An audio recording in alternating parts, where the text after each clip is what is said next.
A mother's intuition. Nia Carter had spent the last 9 months preparing for this moment. Every ultrasound, every fluttering kick, every late-night conversation with her husband, David, about baby names and the future had led to this. Now, standing in the soft glow of the nursery light, she folded and refolded a tiny yellow onesie, her heart racing with anticipation. She had imagined this day 1,000 times, the moment she would finally hold her child, press a gentle kiss to their forehead, and whisper a promise of unwavering love. But something inside her felt off. It wasn't fear, exactly, but an uneasy sensation creeping up her spine like a cold hand in the dark. "You okay, beautiful?" David's deep voice pulled her from her thoughts. He leaned against the doorway, arms crossed, watching her with a smile that didn't quite hide his own nerves. Nia turned, rubbing her swollen belly. "I think so," she said, trying to shake off the feeling. "It just feels surreal, you know. Like I've been waiting forever, and now it's finally here." David walked over, wrapping his arms around her from behind and resting his chin on her shoulder. "You're going to be an amazing mother," he whispered, "and we're about to meet the most important person in our lives." She let out a breath, leaning into his warmth.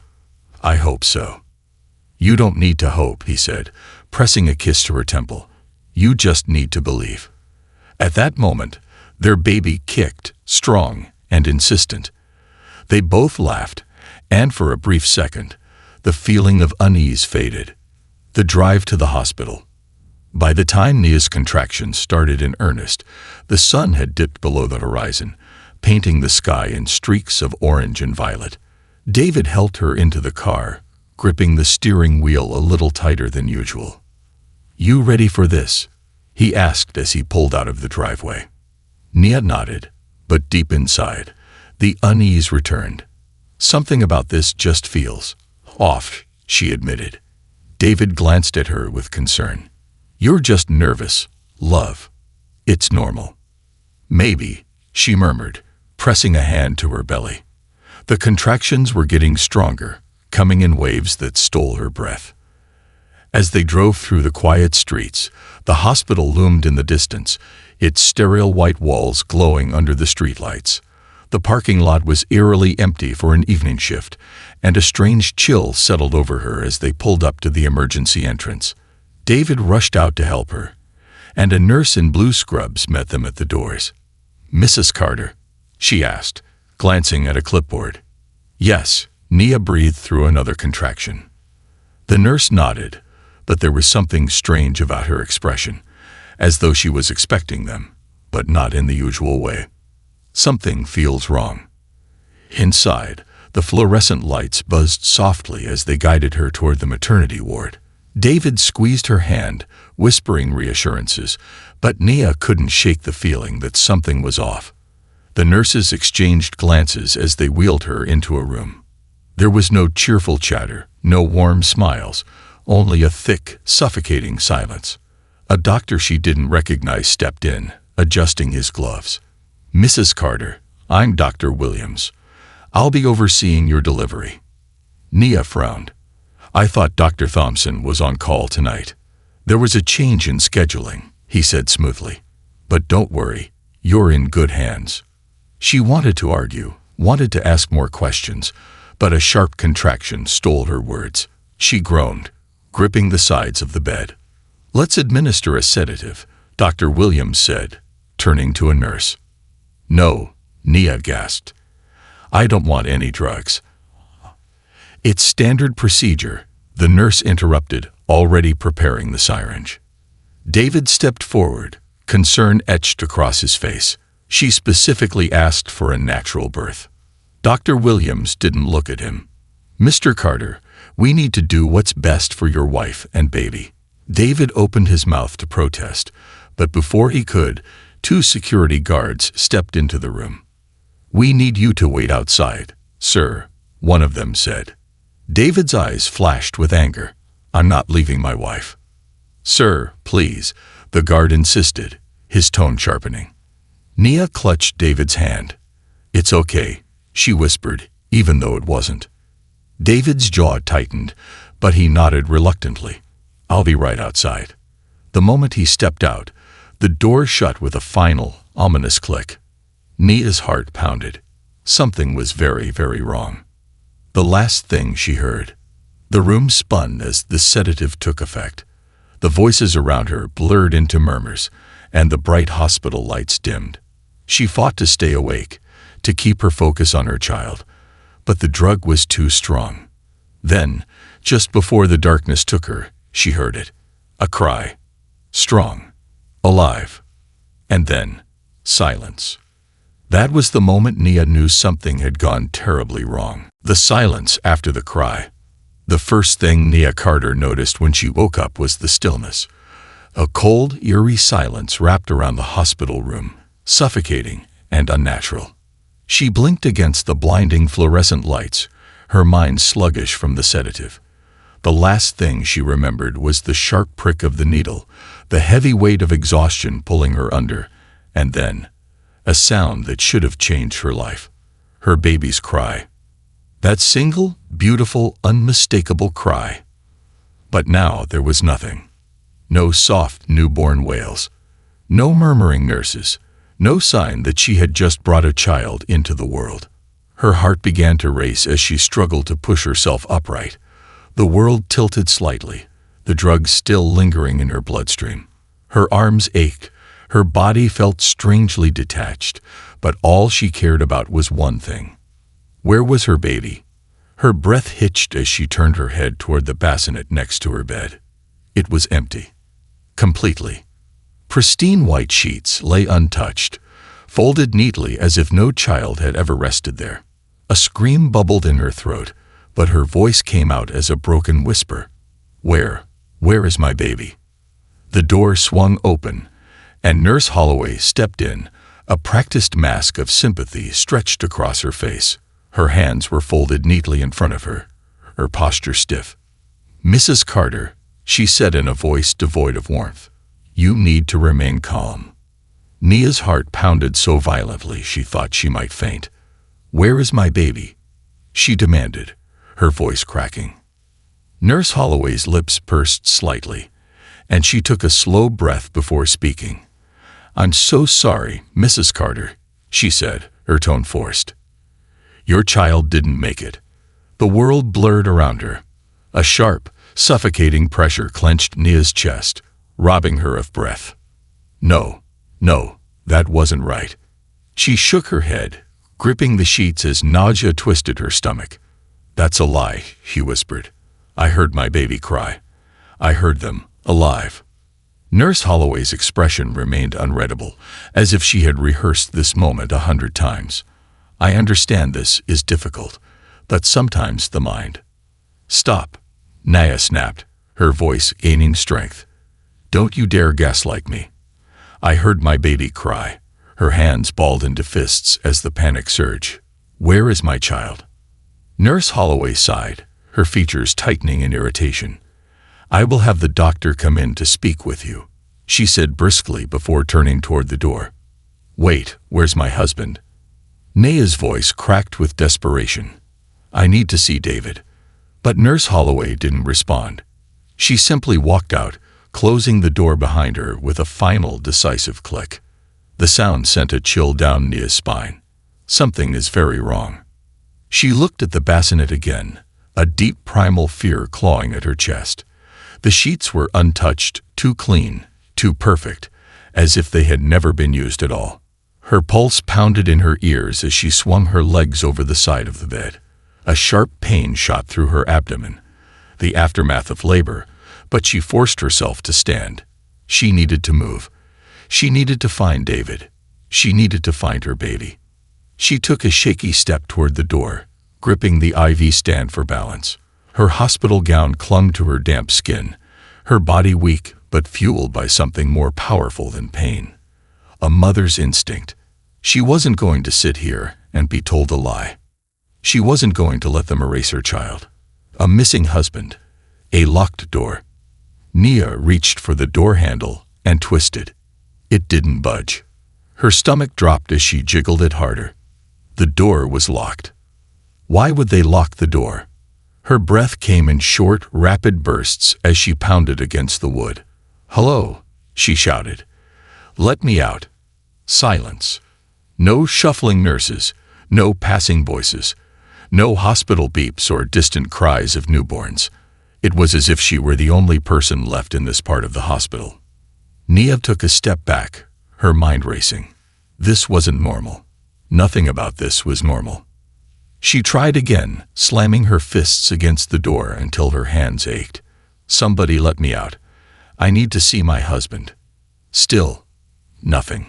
A shiver crawled up her spine as she turned to scan the room. There had to be something, anything, that would help her understand what was going on.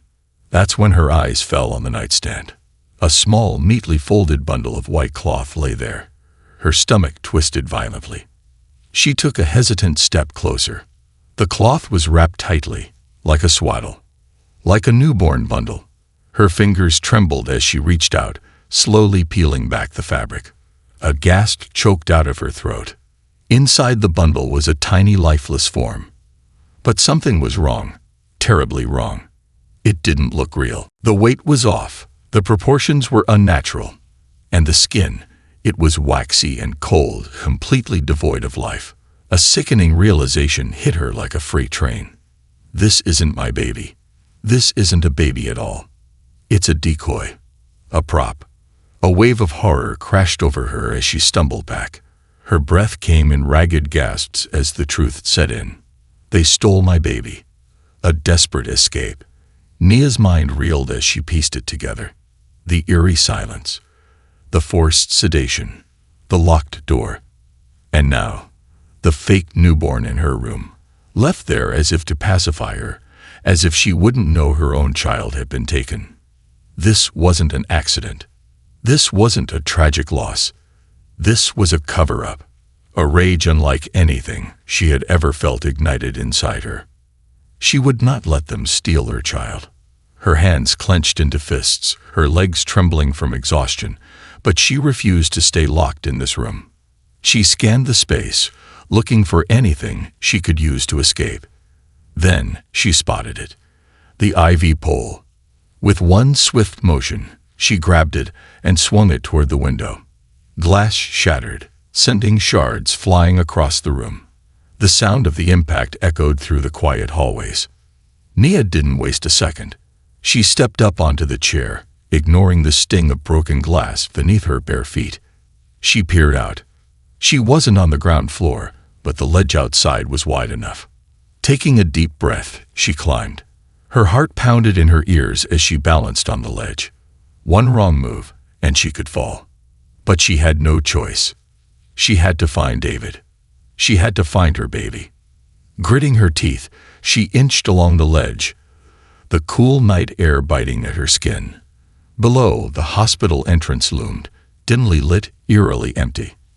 And then, just as she was about to climb down, she heard voices. Urgent, panicked. Where is she? She was sedated. There's no way she got out. The sound of approaching footsteps made her blood run cold. They were looking for her. Nia sucked in a breath, her pulse racing. She had to disappear. Now. Clenching her jaw, she braced herself, then jumped.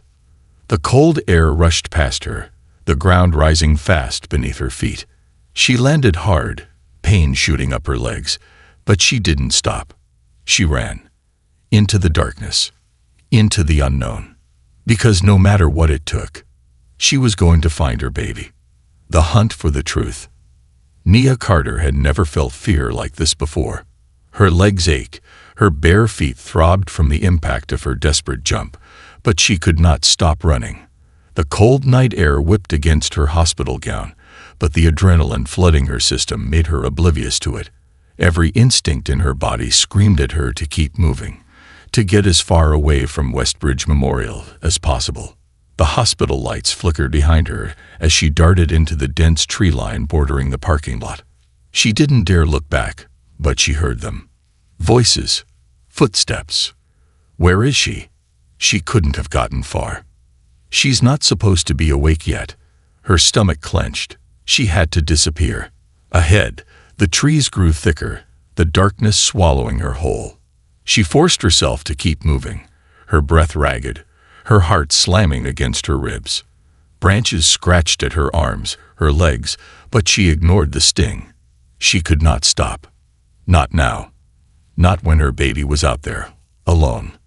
She thought of the fake bundle they had left in her hospital room, the cold, waxy, lifeless weight in her hands. They had tried to fool her. They thought she would be weak, that she would cry, accept their lie, and move on. But they underestimated one thing.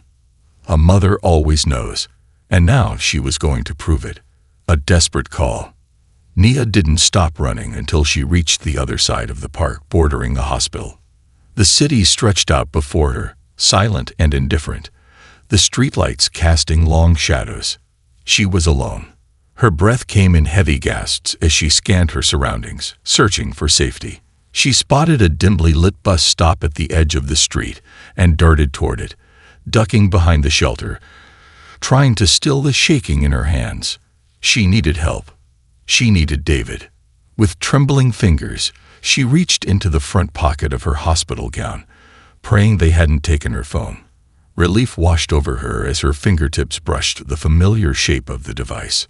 She pulled it out, her hands shaking as she pressed the screen. 1 bar. Barely any battery left. Her heart pounded as she dialed David's number, pressing the phone desperately against her ear. It rang. Once. Twice. 3 times. Then, Nia. Her breath caught in her throat at the sound of his voice. David, she choked, gripping the phone tighter. David, something's wrong. They took our baby. What? Nia, slow down. I heard them cry, David. I heard our baby alive.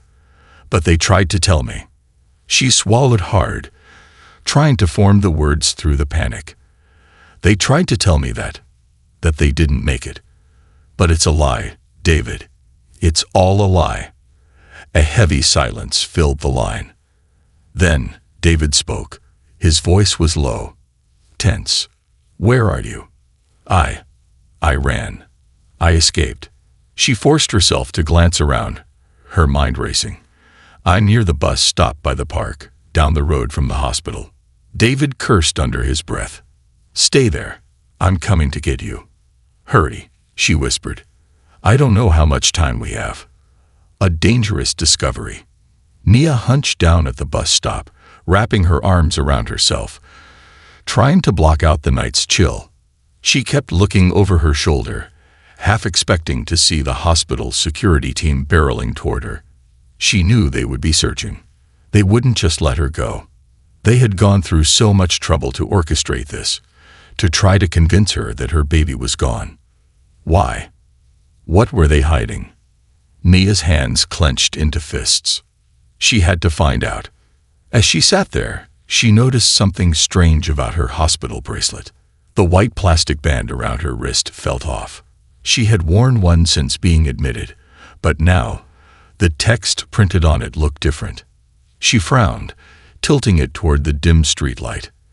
Instead of her full name, Nia Carter, it read, Patient number 205, Special Care Protocol 7. Her stomach turned. She hadn't noticed it before. Had they switched it after sedating her? What did Special Care Protocol 7 even mean? Her hands trembled as she ripped off the bracelet, shoving it into her pocket. She needed answers, and she had a feeling they weren't just going to hand them over. A husband's fury. Headlights flashed down the road, snapping Nia out of her thoughts. A familiar black sedan skidded to a stop in front of the bus stop. David. Her heart leaped as he threw the door open, rushing toward her. Nia. His arms wrapped around her, pulling her against him. She felt his heart hammering in his chest, his breath ragged with fear. She clung to him, desperate for the warmth, the safety, the familiarity. But they weren't safe yet. They took our baby, she whispered into his chest. David. They took them. David pulled back, his face dark with rage. Tell me everything, he demanded.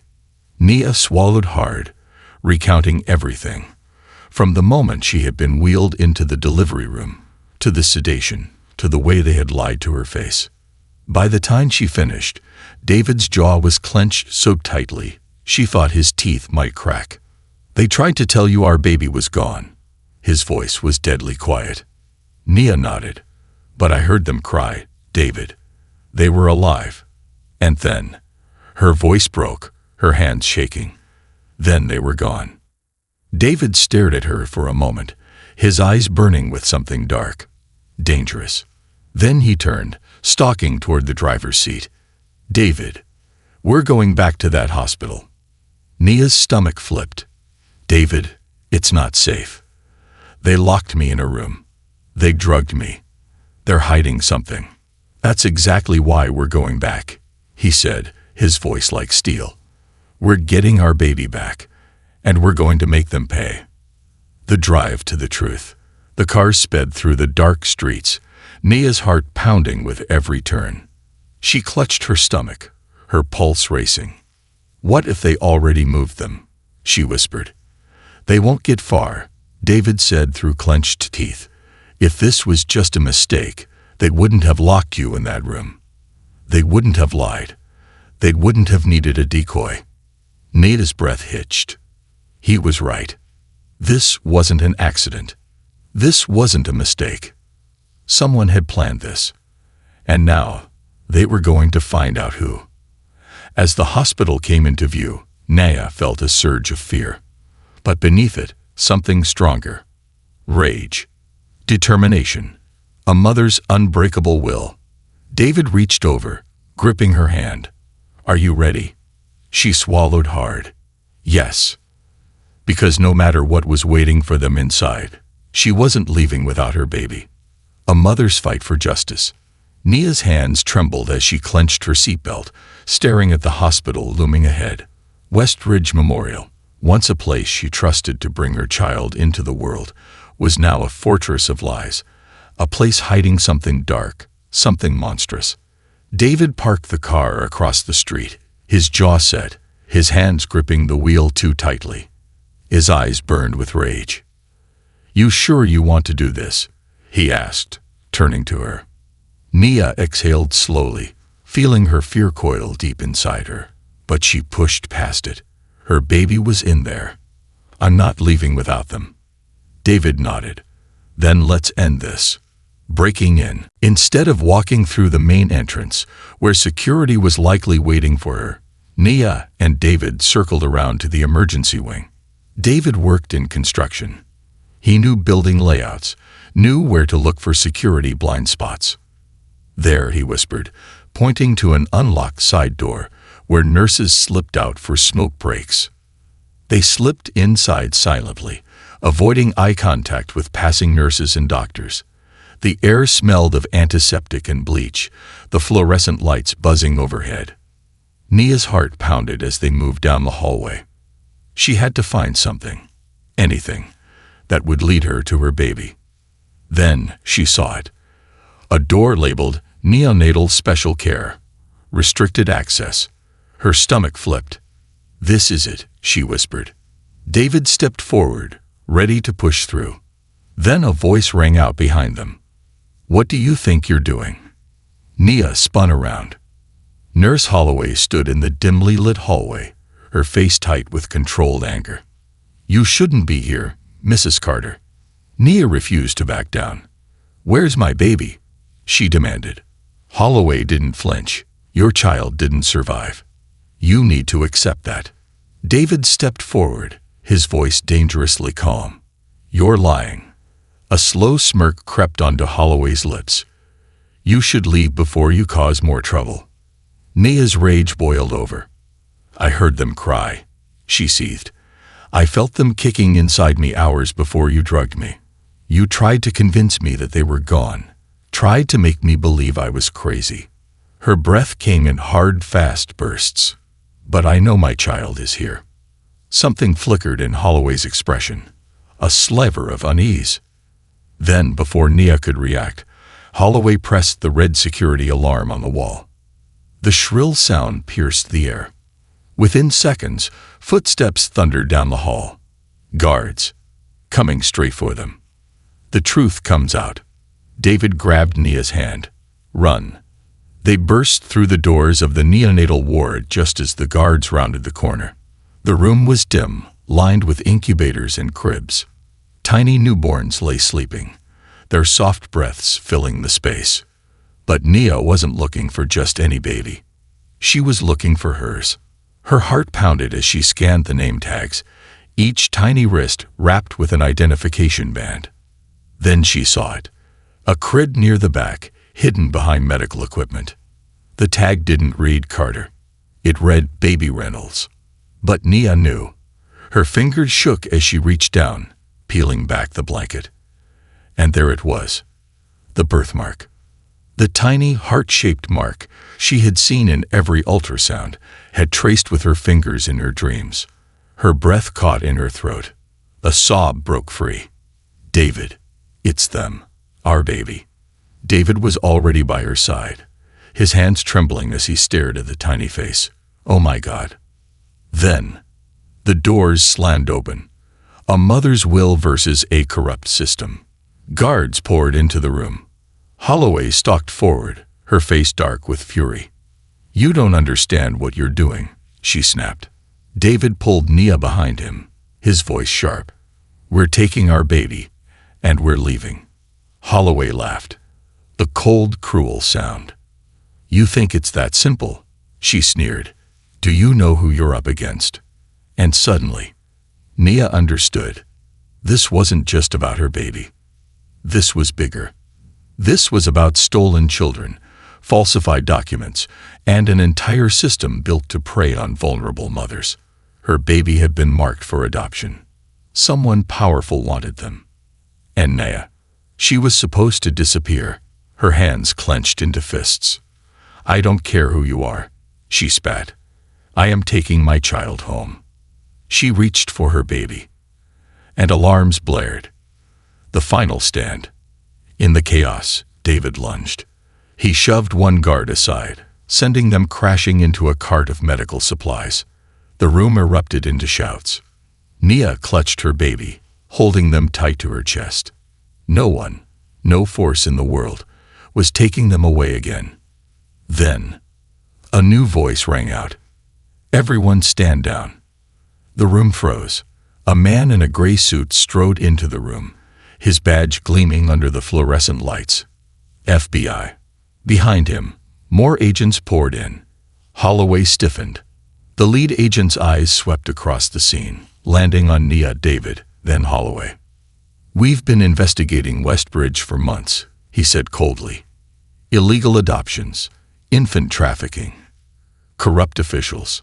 He turned to Holloway. "You just made our job a lot easier." Holloway's face twisted with fury. "You have no proof." The agent lifted a thick folder. "Actually, we do. And thanks to Mrs. Carter, we have everything we need to shut you down." Holloway lunged. But before she could take another step, agents tackled her to the ground. Handcuffs snapped around her wrists. And just like that, it was over. The power of a mother's love. Nia sank to the floor, clutching her baby, fresh tears sliding down her cheeks. She felt David's arms wrap around her, his body shaking with emotion. They had won. They had their baby. A week later, Nia sat in their living room, cradling their child against her chest. David sat beside her, one arm wrapped protectively around them. The news was everywhere. Westridge Memorial exposed in illegal adoption scandal. Heroic mother uncovers corruption. But none of it mattered. Because all that mattered was this moment. Their baby was home. Nia pressed a soft kiss to their forehead, whispering a silent promise. No one would ever take them away again. And as her child sighed in contentment, nestling closer to her warmth, she finally knew. Love had won. And it always would. This concludes the story. Thank you for watching until the end. I hope you found it enjoyable. If you did, please consider liking the video and sharing it with your friends. Don't forget to subscribe to our channel and activate the notification bell for more captivating stories. Have a great day.